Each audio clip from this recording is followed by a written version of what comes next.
ngano man jud sa kalibutan.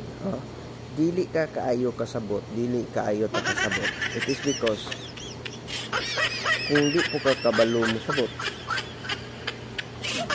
especially kung ikaw nanarbahog tarong, kaya ang kini mangging kalibutan 50-50 na siya, 50% good, 50% bad, no? Parang ganun ba, it will be going to balance everything in the ecosystem. Kaya mayroong nagtatanong, bakit may ginawa pa ng Diyos ang ganun, may mga masasamang hayop dyan? Kaya nga para yung mga good animals ay sila, naa sila yung mga pag-amping. Kaya tayo mga good people, mag-amping gidtaan ng mga dautan din sa gobyerno. Dautan yan sa tuwa sa kalibutan, kanang mga rapist, mga kriminal, mga NPA ba na diha, kanang nagpakaron ingnon, mga CPP, NDF diha, nagpakaron ingnon nga milaban sa tuwang nasod, pero wala di ay. Bantayan jud nato na siya. It is more on the, kasi wala ibang nilalaro ang mga masasamang tao. Kinukuha yung psychological adaptations natin, which is that is a frequency natin, mga kaibigan. Pag sila po nagsasabi, kasi yung natin, yung mouth natin, yung bibig natin, yung natin, that is a frequency of the physical universe. Yan ang mga kaibigan. Kaya huwag tayong maniniwala sa mga ganun. Marami, for almost 600 plus the agencies of the government.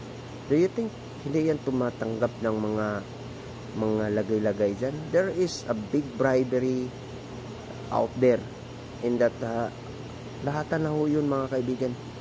Yung mga malalaking opisyal ho dyan na nakaupo sa ating bansa. Kahit sino pa yung makakaupo dito sa ating bansa, basta walang matitino, ganito pa rin tayo.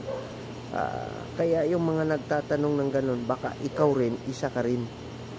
Bakit ka nagtatanong ng ganon? So, isa ka rin siguro. Dili man nato na pwede pahunong sila yan, ha. Kasi nasanayan na sa mga Pilipino nga mangurap. Diba? Karon kisa pa may nangatawa sa inyo, ha, kisa pa may nangatawa sa tuwa, kisa pa may nilaman humalaman ng eleksyon. Una na just to accept everything in this universe, no, mga kaibigan. Walang ibang tinatamaan ho ang mga pangungurakot at pagbubulsa ng mga pira ng taong bayan na mula po sa taxes natin sa gobyerno. Kita ho ang mga mahihirap, ordinary Filipino citizens, ordinaryong mga mamakalay nga sa palibot, mamakalay, mambutilyahay, mamasurahay, ordinary farmers, ordinary seafarers, mga OFWs, no, mga kaibigan. You know, OFW is a hero. Bakit? Nagko-contribute to sila ng billions of money for the taxes through our government, no, mga kaibigan, and our revenue. Ganun ho yun, mga kaibigan, kaya i-search ninyo, kaya i-search natin. But lahat po niyan, yung mga, I don't think so, no? Yung mga nagkukulimbat, nagtatago ng mga malalaking pera sa gobyerno. Do you think they are happy? Hindi siguro. May mga maraming yumayaman ho, nagiging bataan ng mga malalaking politiko sa ating bansa. Kahit mga driver nila nagsusugal doon sa mga arena, yung mga cockpit arena, nagsusugal 100,000, 200,000, 500,000, wala namang mga negosyo. At maraming yumayaman dito sa ating bansa. It is because of the politics. Because politics is a big business.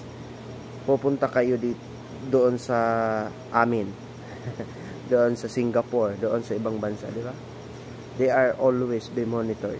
All the government employees, all the government officials, always be monitored. No? Kaya, Lee Kuan Yew, kahit yung Singapore is, one of our example is Singapore. 71,800 hectares. Kasing laki lang ng Siargao. But Singapore right now is the third most largest economy of the world. Progressive economy of the world, mga kaibigan.